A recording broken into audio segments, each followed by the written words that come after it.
Welcome, welcome. I'm very pleased to be joined today by Charlotte Flores from Bryant Research and with this hat on, UK Voters for Animals. Thanks for joining, Thank, Charlotte. thank you for having me, Chris. I'm really happy to be here. Yeah, in a UK Voters for Animals capacity. Yes, indeed. So you are organising this event on October 21st that I'm going to be at and you're going to be at, and a bunch of people from the movement you've been telling me are going to be there. And it's a mass lobby day for to end the cage age in the UK. Yes, exactly. UK Voters for Animals and our partner organizations, which are Animal Equality, the Humane League, Open Cages, Animal Rising, and Humane World for Animals, are all joining efforts to plan a lobby day where we're getting a bunch of people to ask their MPs to meet with them on that day and speak about ending farrowing crates and enriched cages specifically, but yeah, ending the cage age. And this is on October 21st of this year. Awesome. And I didn't know what this was when you first told me about it, Mass Lobby Day. Do you want to explain a bit what that is? We were looking at one that they did recently for climate change, hey? Yeah, absolutely. I mean, it's a policy influence technique that we haven't actually trialed too much in the animal advocacy movement. So this is kind of a way to see if this is a good way to make political change in the UK, or a good method of advocating for animals. And as I said, basically what it is we've set up a very easy form where anyone who's interested in attending can contact their MPs, request a meeting on the 21st saying that they are participating in a lobby day that's organized by UK Voters for Animals. And if their MPs are happy to meet with them on that day, we will have a kind of home base at a event center nearby Westminster. We will be doing some kind of talks on the day. We'll have lunch. There'll be a co-working space available for people. Lots of interesting activities, even if you can't secure a meeting with your MP.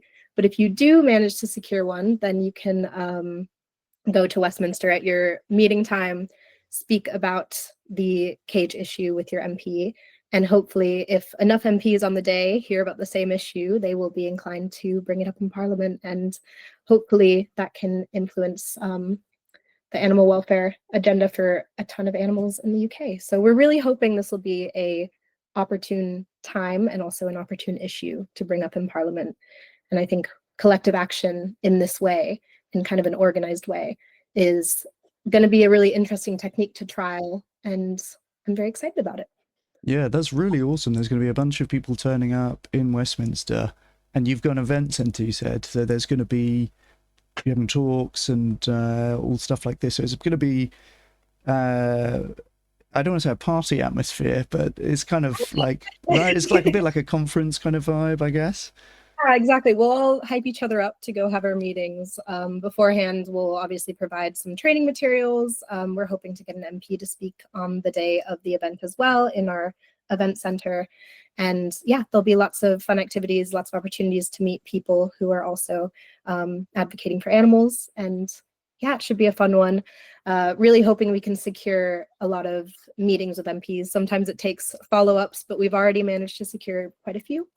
And I Nice. think that we're going to try and make sure that if people have the same MP, they can go to the meeting together. So that might be a bit of Oh, kind of that's a extra good idea. Yeah. for their constituents.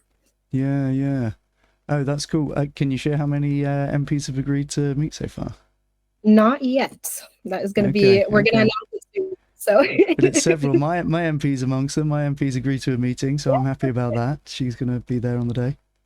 yeah, and some of them require a little bit of follow-up. So we're encouraging people, if you don't get a response to your first email them in a week. They're busy at the moment, but we've had a positive response so far, and we have a lot of signups. We have 134 letters sent to MPs so far, and it's across different constituencies. So we're really happy with the spread of people across the UK who are interested in attending. Yeah, that's awesome. I saw that. I looked at your count like last week, and it was less than 100, and Yes, you've yeah, shot past that. 50 to 134. And I think that is mostly due to Open Cages sharing it with their network. So we're very, very grateful for that. Wow. They're one of the partner orgs that we're going to have on the day. They'll also be doing a talk on the day in our agenda. So we're looking forward to that as well. And Ah, I can share. fantastic. I don't know if it's useful to share my screen and show kind of the Yeah, do it. sign up looks like. Let me see. I find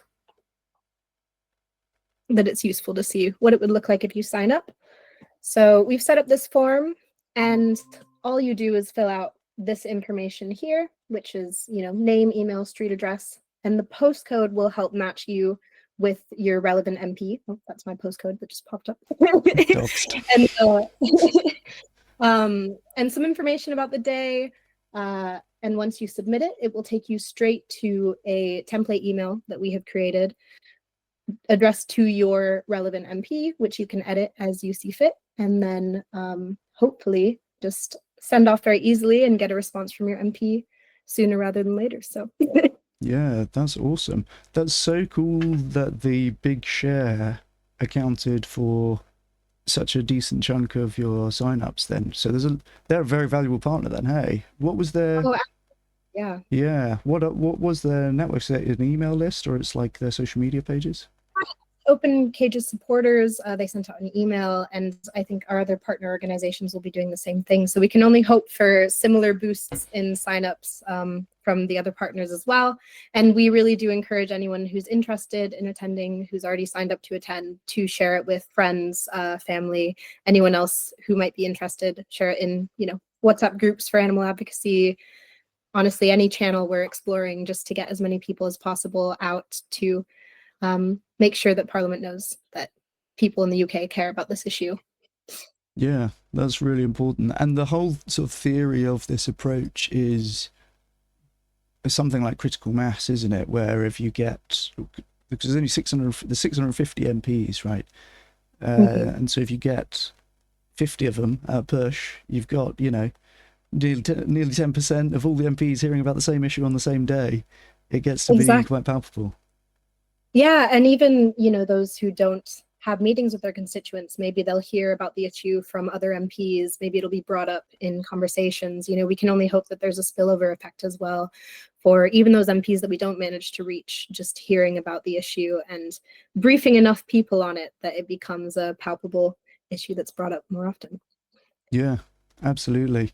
And it's one of those issues where there's actually so much agreement with our point of view when you get into it. Now, of course, most people are buying animal products which may come from caged animals in many cases, but when you ask them if they think that that ought to be the case, like 95%, I think it was about that in our survey, said this is unacceptable, right? Yeah, it ranges from 88% to 95%. I think there was a YouGov survey as early as 2020 that was had 88% of people believing that the use of cages for farmed animals is cruel, 77% supporting an outright ban. And I think that has probably grown since that poll in 2020. And there are other countries that have managed to phase out farrowing crates and enriched cages. So it's not an impossible feat. It's something that the UK should absolutely get on doing. We're falling behind some other countries that have done it, and we can only hope that this makes a difference for a lot of animals.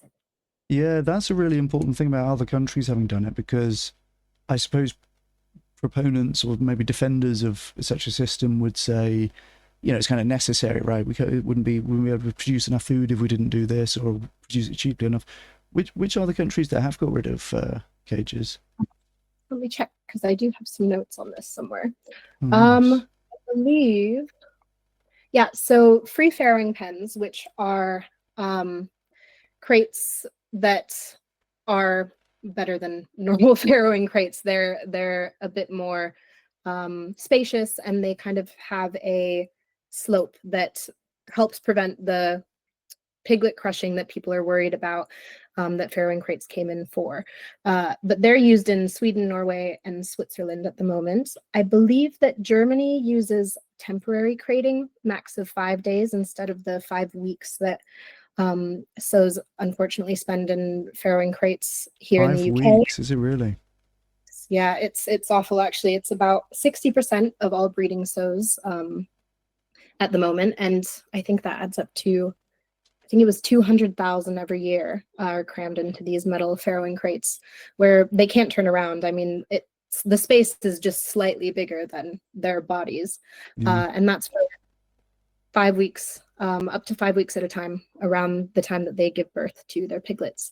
And a typical sow in the system will spend nearly a quarter of their adult life trapped in one of these farrowing crates. Oh my goodness. A quarter of their life inside the crate, 5 weeks at a time. Ugh. I'm just looking at Google images of it. It's really Yeah, it is. don't do it unless you want to see some horrible things.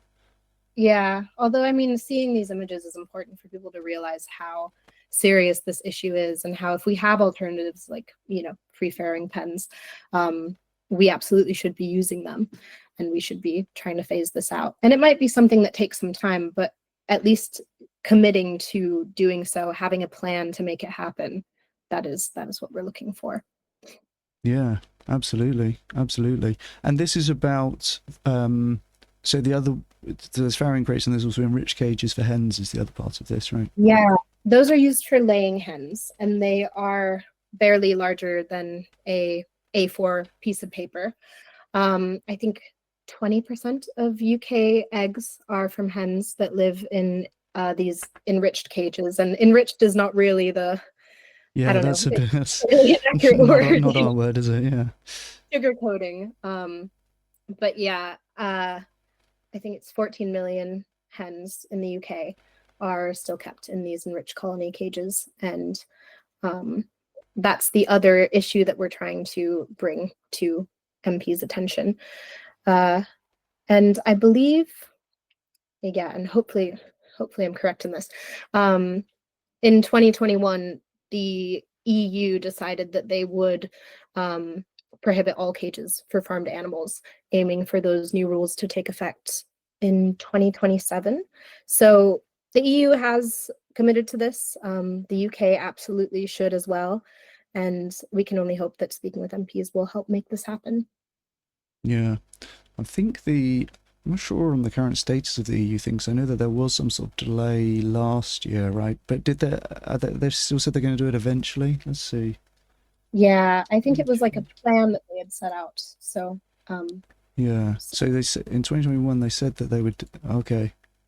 Oh, they missed the 2023 legislative deadline. Into legal action by animal welfare organisations early 2024. Progress has been slow and the ban is not yet enforced. Initiative aims to end the suffering. Okay, so it's still ongoing, basically. Yeah. Mm-hmm. And I guess, yeah, okay, 2027 target, so it could still happen. Yeah. We were looking at some good graphs the other day of the proportion of eggs that come from cage-free systems, and there has been some really good progress. Like in the last 10, 15 years, is from basically nothing to, I think in the UK, a majority. Oh, that's fantastic. Yeah, no, we're happy to see that kind of progress, honestly. And if that keeps happening, then we'll be in a better position. But yeah, absolutely, to end these really awful things that are happening at the moment, like pigs in farrowing crates and laying hens in enriched cages. Yeah, absolutely. And it's good to see that it can be done, right? There are examples of where it's been done. It's not some impossible ask that we're making. And it's the most well supported.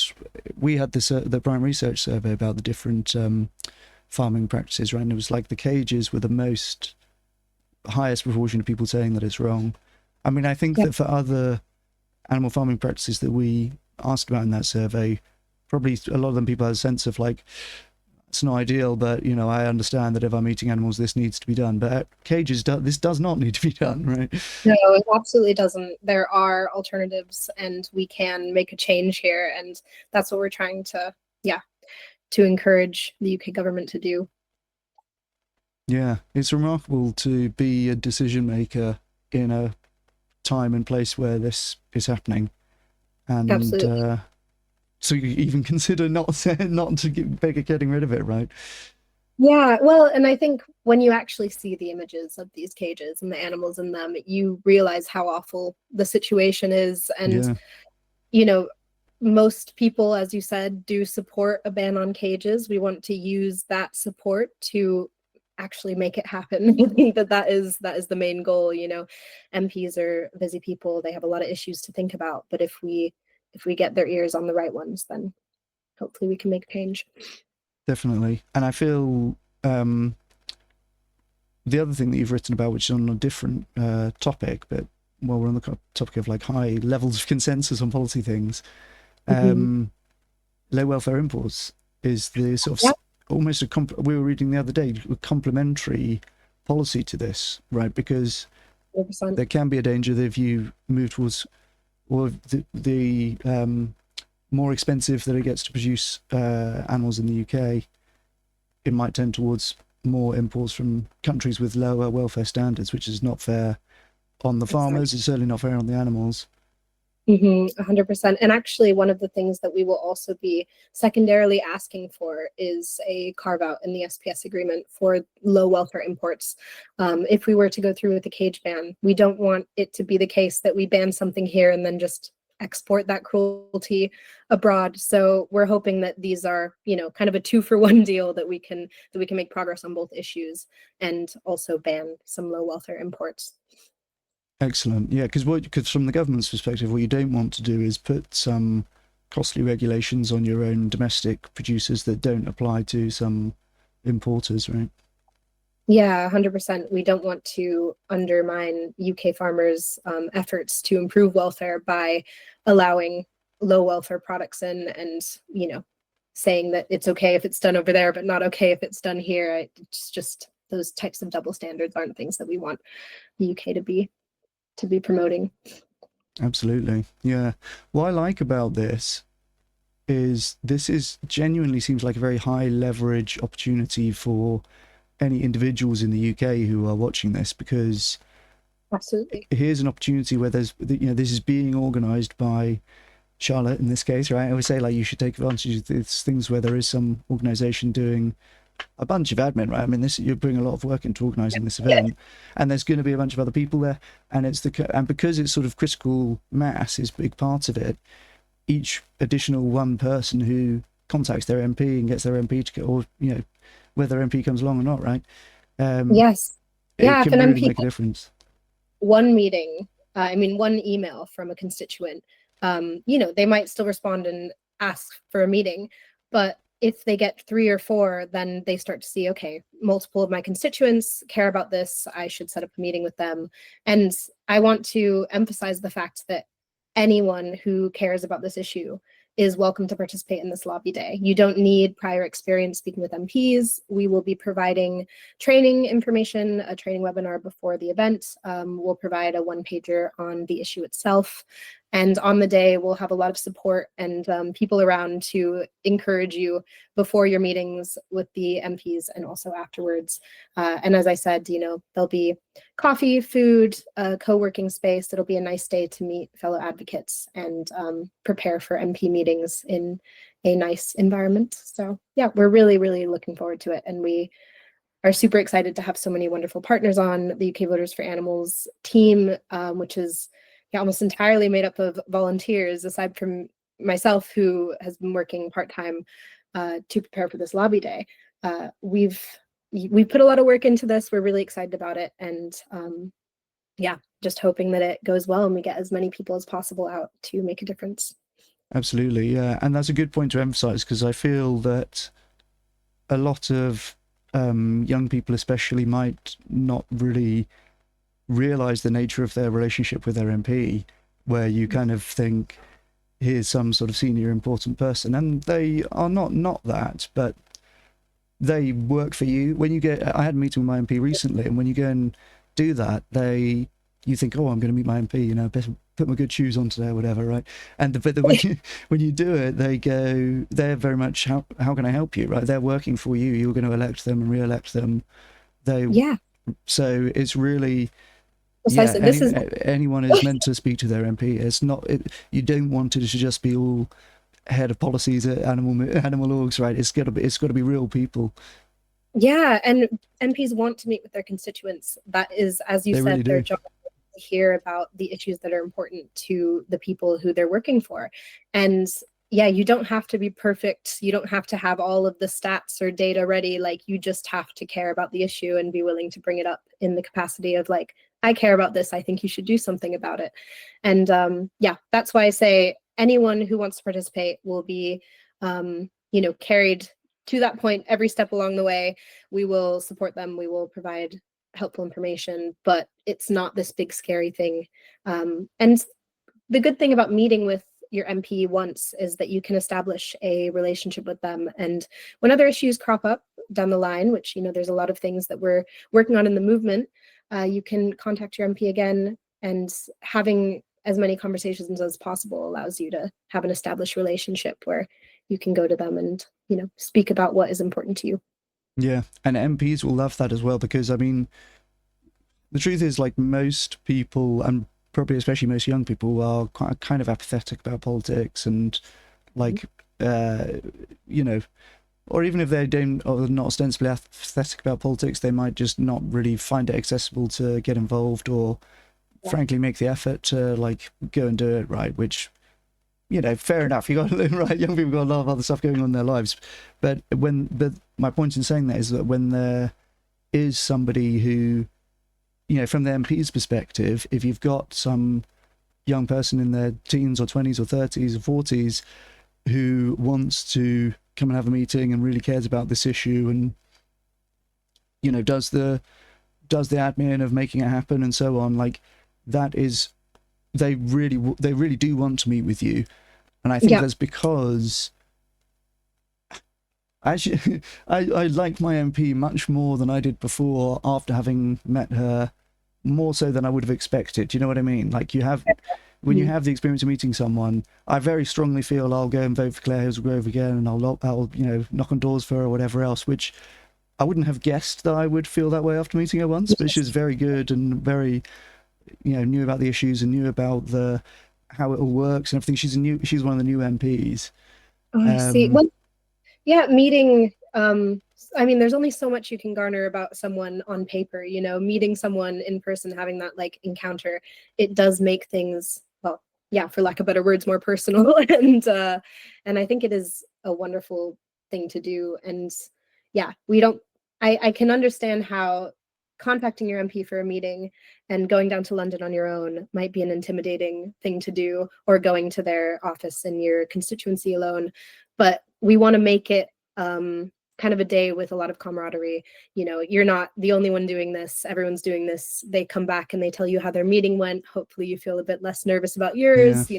This is the kind of environment we want to foster, a supportive one, and one that is encouraging for everyone. That'll be really nice. Everyone will be like, "Oh, who's got the next meeting? When are you going? When are you going?" Yeah, that'll be great. I'm looking forward to it. Yeah, no, me too. And I have to say, I also wasn't that familiar with lobby days before getting this position. And now that I've, kind of gotten into it a bit more, I really think it'll be, hopefully, it'll be super effective. But also, if nothing else, it'll be a great thing to trial within the movement to see how this type of advocacy works, and how this type of attempt to influence policy actually works in practice. Yeah, that's awesome. Because they are. Is it kind of a novel technique, or is it just novel to us? Like, you and I had both not heard of this before, so I'm guessing it's not that common. I don't think it's I been done mean, in the animal movement. it's been done in the climate movement, like sustainability efforts, climate change. I will say I don't know too much about the movements it's been done in, but I don't think that it has been done in the animal movement yet. Yeah. Well, at least not in the UK, or at least not in recent years in the UK. I haven't come across anything. So yeah, it's a bit of a trial, but hopefully a successful one. Awesome. Yeah, and I will say, I think that the passion for the issue in the animal movement is, I mean, don't want to compare movements, but animal people really care about this issue. I can really see a lot of people putting a lot of effort to contact their MP and turn up, and I can see a lot of people getting into it. And this is a situation where we can make real lasting change at an opportune time, as I said. So I really do think that if you're going to be doing anything or trying to, get involved in advocacy in the next couple months, this is one of the best events you could be at, one of the best things that you could do with your time. And the form that I showed you, it takes 2 minutes to send an email to your MP. And whether or not you actually are able to secure a meeting, there'll be plenty of interesting things to do on the day. And we will also be green carding MPs or facilitating green carding. So that's kind of a method of getting an ad hoc meeting with your MP, just showing up, telling the secretary at Parliament, I'm here to meet with my MP. Is there any time they could meet with me today? So we'll be facilitating that for those who show up and didn't manage to secure a scheduled meeting. But aside from that, we also will be doing some talks, some activities, lunch, all of these nice things that will make the day interesting no matter what. Awesome. Green carding. That's a new one for me. I hadn't heard of that before. Yeah, that's the official term. It's just like not planned in advance meetings. Yeah. And I mean, there is a process when you show up at Parliament, the administrators there know what green carding is. They, cool. You'll fill out a little form and little green card, probably, I imagine. Yeah. Nice. Cool. Okay. So I'll put the link to the sign up form in the video description, but what can people Google if they're only listening? And I think probably Lobby Day for Animals or Lobby Day to End Cages. I would say you can go to our website, UK Voters for Animals, to hear a bit more about our priorities, but to sign up for the event, the link is the place to be. Yeah, it's the Action Network one, right? It is. It's on Action Network. If you search Stand Up for Farmed Animals, Lobby Day, I'm Lobby sure Day End Cages, it comes up top one, yeah. Oh, perfect. Yeah. I wasn't sure what the right search terms would be, but I'll put the link as well, but yeah, okay, that's cool. Awesome. Is there anything else that you wanted that we didn't cover? I don't think so. I appreciate you, speaking with me and promoting this event. It's going to be a great one. Obviously, Chris will be there. I'll be there. A lot of people in the movement will be there, and we're really excited to, build some momentum on this issue. Absolutely. Yeah, it's Tuesday, October 21st in London. Get over to UK Voters for Animals, search for UK Lobby End Cages. End Cages Lobby Day. And you can email your MP from there, and we'll see you on October 21st. Yes, see you then. Awesome. Thanks so much, Charlotte. Well done for organising this all. I know you've sort of came into the role and thought, I don't have much time to do this, but it's going pretty well, eh? Yeah, it is. It is going well. I would be lying if I said that when I started, I wasn't like, oh my gosh, a month and a bit to plan a lobby day is, quite intense. But I'm happy to see that we've had a lot of signups. There's a lot of passionate people out there who really care about animals, and the more that we can do with that, the more good that we can do with that, the better. So absolutely, very excited about it. Yeah. And thank you, Chris, for speaking with me and for promoting this and for participating as well and emailing your MP. I'm very happy. I think you had the first meeting confirmation. Oh, actually. Did I really? Excellent. You were the first one to get a confirmed meeting with your MP, so that was exciting. Fantastic. And I just to show that building a established relationship with your MP might mean that in the future you have more access to them. True. I'm sure the name popped up. Claire probably said, oh, I've met with that one before. He's always talking to me about animal issues. Yeah. This guy again. Yeah, that's right. No, true. Awesome. Okay, well, thanks so much, Charlotte. I really enjoyed the conversation, and I'll put the video up pretty soon, I guess. Thank you, Chris. Awesome. All right, we'll speak soon.